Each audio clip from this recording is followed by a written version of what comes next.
What's up, everybody? Welcome to another episode of Handles. My name is Lorenzo, and today's story was going to be titled Foul. So before we get into the story, do me a huge favor and hit that subscribe button. You have probably missed tons of stories and you need access to them. Plus, you're going to enjoy the other stories that come along in the future. So with that said, question of the day. What is the worst smell you've ever encountered? The worst smell.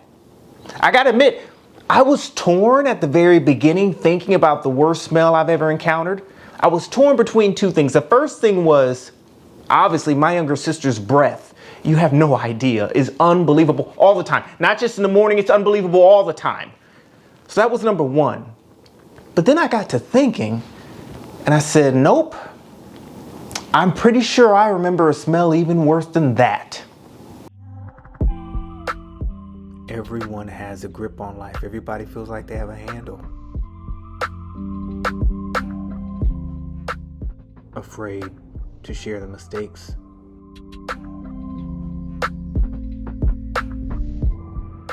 The stories are what connect us. They're the key.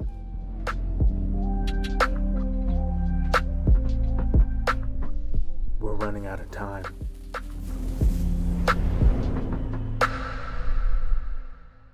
So here I am going into work. It's a little bit later on. I have the closing shift. So I get there about 1, 2 o'clock. Doesn't really matter.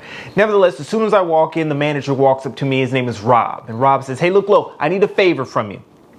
Can you do that little part of orientation that you normally do? I have 4 new hires in the back and they just need that part completed for orientation. So I'm like, yeah, no problem. I got you. No big deal. So we walked to the back and we did orientation in a pretty big space in order to have 20 to 30 people in there at one time. So he stops me at the door before we go in. He says, Lorenzo, I just want to give you a heads up. There's a smell coming from the training room right now. We have no idea what it is. We don't know what it is, but it's a really bad smell. So the new hires are already aware of it. They've been working through it. I'm aware of it as well. I've been working through it. I'm just letting you know that when you walk in there, you may smell something that's a little bit awkward. I said, well, I'm not tripping, Rob. Don't worry about it, man. I don't have the best smelling senses anyway, so I probably won't even notice it. Big mistake on my part. Nevertheless, he says, all right, man, go have at it and let me know once you get done. Cool. So I walk in, I start doing my part. Normally I just walk in and I ask everybody what their name is, where they're going, their specific area, their department. We get to chat in that way. So I just happen to start on the side of the table where the door was, where the entrance was. I say, hey, I'm Lorenzo. This is what I do. Tell me a little bit about yourself and where you're going. So I meet 3 people on that side of the table, and there's a total of 4 there. There's 1 person on the other side of the table. So I meet Kelly, Jane, and I believe his name was Cameron. They're all on this side of the table. Now, mind you, I walk to the other side, and when I'm walking to the other side to meet the other new hire, the last one that's there, I extend my hand like I did for everybody else, shook his hand. He says, hey, my name is Ted. Right then and there, my knees like buckled, got weak. So my knees just absolutely buckle. I'm still holding this man's hand, right? But I can't figure out why my knees have just like buckled on me. So I let go of Ted's hand and I grab a little bit of the table and I kind of pull myself to the other side of the table so I'm able to sit down in the chair. When I sit down, I take like a whiff and something goes into my nose and it just begins to have some type of battle or war with my nostrils. Right? The hair in my nose is losing the battle. It's going up my nose and I can't stop it. I don't know how to stop it. So now the battle's going to my eyes. The smell is now going into my eyes. So I have to close my eyes there. It's burning. I'm losing this battle of whatever the smell is. I'm fighting back. I'm doing the best I can to try to keep the smell out of my nose, but it's getting in there. It's getting inside. I don't know if it's an alien or what, but I think it's a smell. Now even worse starts to happen. My ears start to pop. Like now the smell is penetrating my ears. Enough is enough. So I hear someone, mind you, my eyes are closed because they're burning at that moment, right? I hear someone, and it's Jan, the person I just met, the new hire on the other side of the table.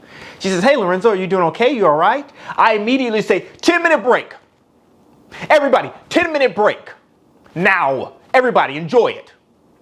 So I hear the table and the chairs get pushed out a little bit, and I can hear footsteps going off. Mind you, I say I can hear because my ear's been popped, but my eyes are closed. Still watery, my nose is still losing the battle. This is like getting bad. I hear the door close, everybody's left. So I get up, try to hold on to the table. I kind of help myself on the other side of the table, and I immediately get on the phone and I call my manager. I call Rob. Rob comes running back. He said, "Hey, where's everybody at? I saw them leaving. Like, what's really good?" I said, "Rob, this is some bullshit, bro." I said, "Man, can you smell that?"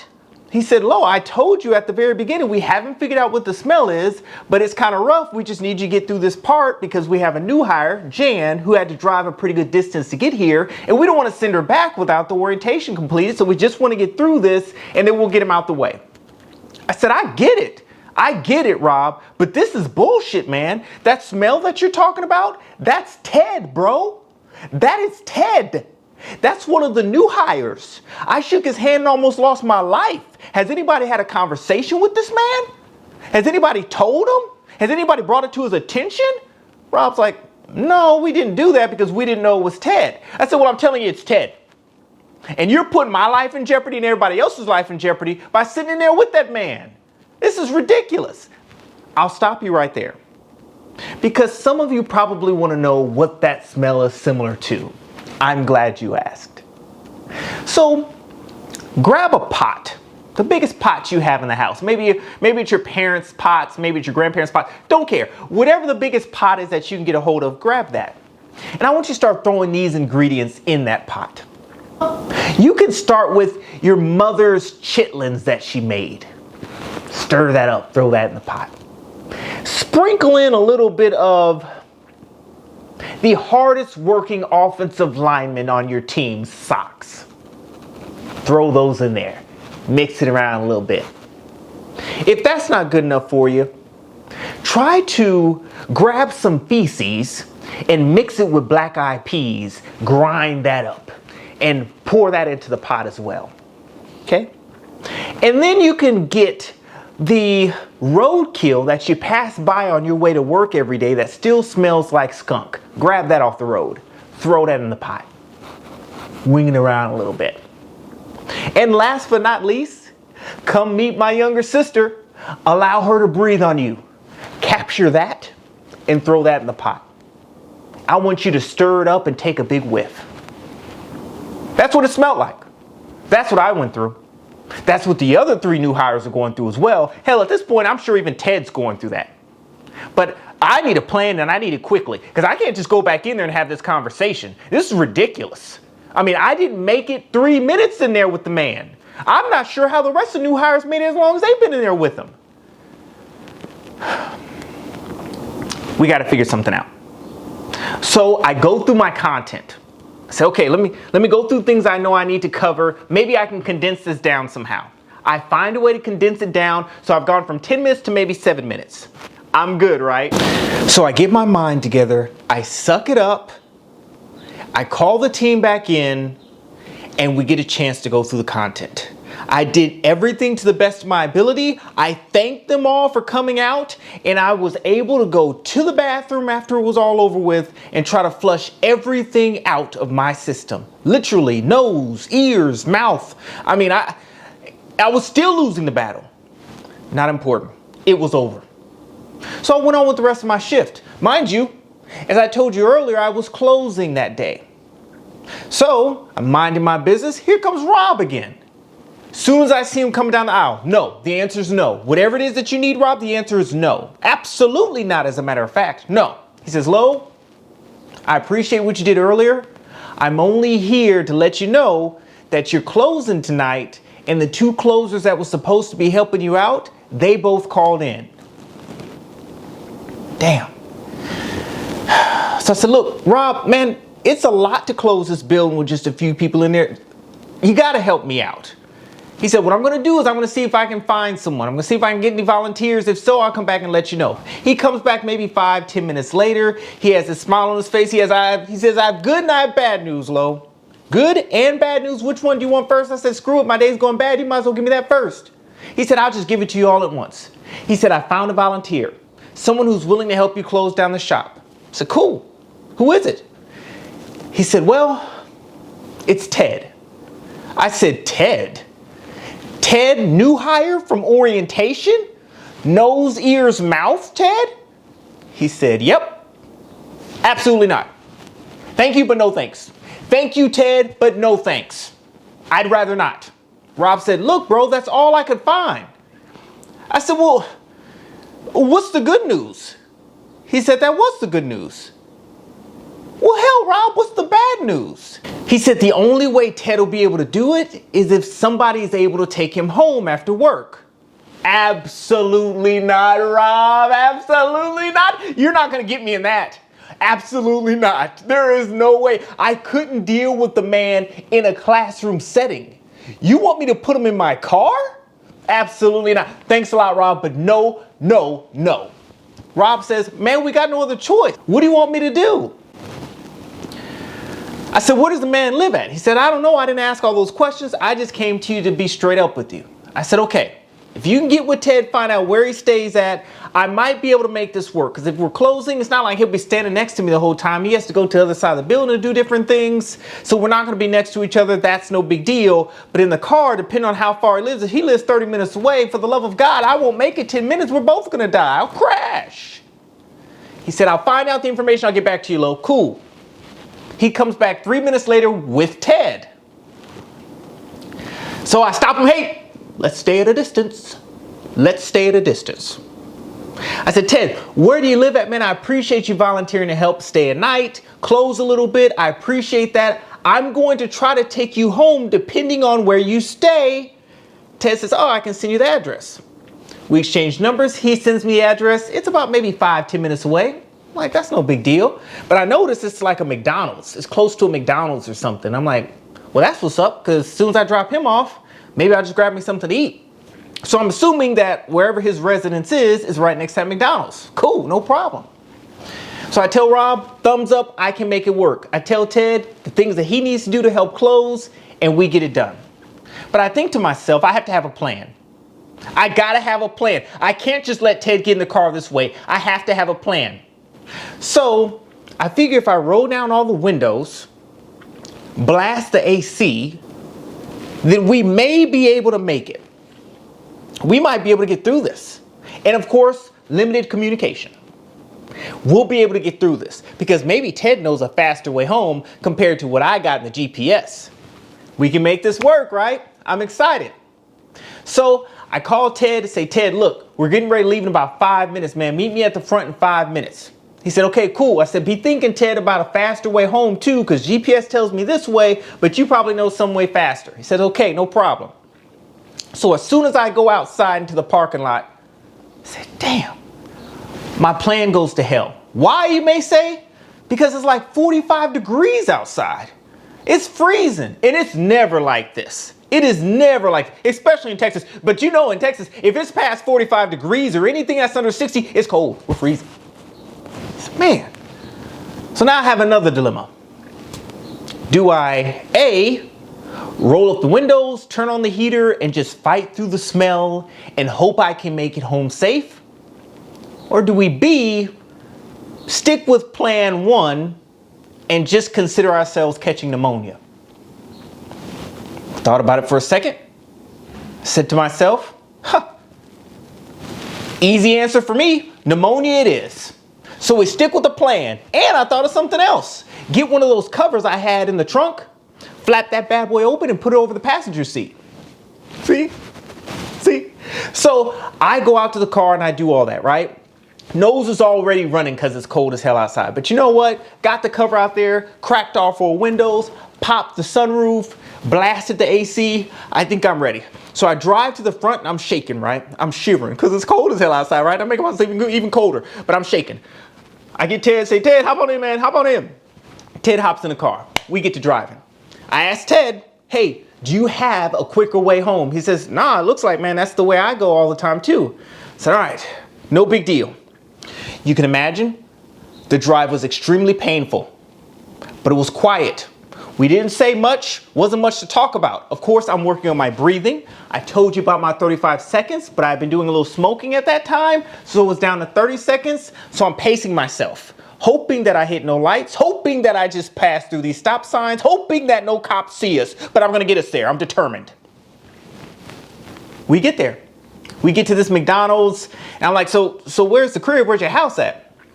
He said, well, no big deal. If you drop me off right here, I'll be able to get the rest of the way. I said, all right, cool. So he thanks me, say, have a good day, take care of yourself, thanks for helping closing. He walks off in the distance. I hop in the drive-through line because I'm thinking to myself, I might as well give me something to eat. Plus, they got those M&M McFlurries. So I hop in the drive-through line. I'm about 5 cars back. Something tells me to look to see where Ted is walking. So I fix my rearview mirror, and I see Ted walking towards like this underpass, this bridge that was across the street in this underpass. And I'm thinking, well, maybe where he stays is on the other side. It looks like a neighborhood over there, so maybe he just stays on that end. Didn't think anything of it. So the cars are moving, I'm slowly moving up, and I'm still looking at Ted. I'm thinking to myself, he's kind of disappearing because it's darker where he walked to. No big deal. I go through the drive-thru, get my food and my M&M McFlurry, and the way I have to go to get on the turnaround is to go underneath that bridge where Ted was walking.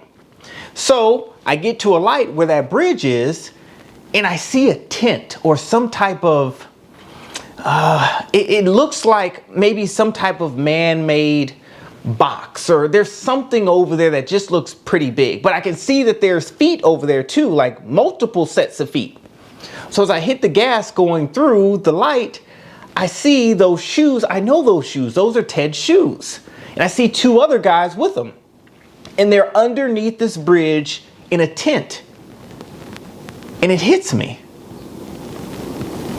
This guy probably doesn't have a permanent residence. He's probably homeless. So I think to myself, well, damn, man. This entire time, I have been ragging and trying to stay as far away as possible from Ted because of how he smelled. And here's a guy who probably has no place to live for whatever reason, whether it's his own personal decisions or just life happening, whatever that may be. Here's a guy who's able to get a job, volunteer for more hours, stay at night, and probably had no idea that the one person he was going to run into was going to have an attitude that smelled even worse than he did. I can't tell you how ridiculously embarrassing that drive home was for me. It's embarrassing saying right now. And I can only imagine how it made him feel, because he's no idiot. So he had to know how I felt. He had to know how the rest of the new hires in the room felt. He had to know how the managers felt. I'm sure he heard it. And I was no better than any of them. Hell, I was the ringleader. You'll be happy to know that me and Ted became really good friends, co-workers. We worked together probably for another 2 months, and then I ended up transferring to another location. But I heard that Ted not only stayed with the company, but became a manager and turned it into a career. So my ask this week is very simple. Don't be quick to judge, because that terrible, horrendous, foul, reeking smell may not be the person you're looking at. It may be you. Thanks for spending some time with me. I hope this story added value. Once again, if you get an opportunity, just stop, hit that subscribe button, send me some feedback. We'll continue the stories, and I'll continue sharing the mistakes that I've made in my life in hopes that you don't go down the same road. I'll catch you next time, right here on Handles.